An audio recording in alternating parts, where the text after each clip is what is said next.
ಎಲ್ಲರಿಗೂ ಹರೇ ಕೃಷ್ಣ. ಇವತ್ತು ಹಸಿರುಗಾಯಿ ಹುಳಿ ಮಾಡೋದು ಹೇಗೆ ಅಂತ ನೋಡೋಣ ಬನ್ನಿ.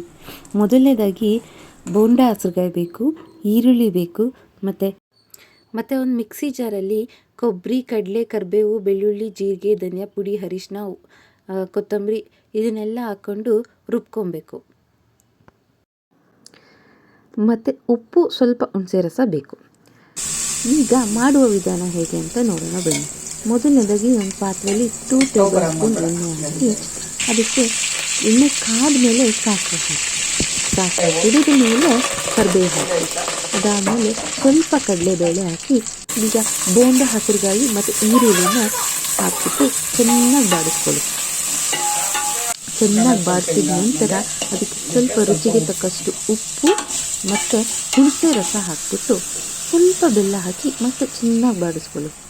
ಇದನ್ನೆಲ್ಲ ಸ್ವಲ್ಪ ಸಾಫ್ಟ್ ಆಗೋವರೆಗೂ ಒಂದು ಸ್ವಲ್ಪ ಮುಚ್ಚಿಟ್ಬಿಟ್ಟು ಅದಾದಮೇಲೆ ಇದಕ್ಕೆ ರುಬ್ಬಿರುವಂಥ ಖಾರ ಹಾಕೊಂಡು ಚೆನ್ನಾಗಿ ಕುದಿಸ್ಕೊಳ್ಳಿ. ಈಗ ನೋಡಿ ರೆಡಿ ಆಗುತ್ತೆ ಹಸಿರುಗಾಯಿ ಹುಳಿ.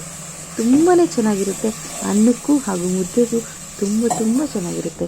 ಖಾರವಾಗಿ ಒಂಥರ ಸೂಪರಾಗಿರುತ್ತೆ. ಒಮ್ಮೆ ಟ್ರೈ ಮಾಡಿಬಿಟ್ಟು ಹೇಳಿ ಹೇಗಿದೆ ಅಂತ.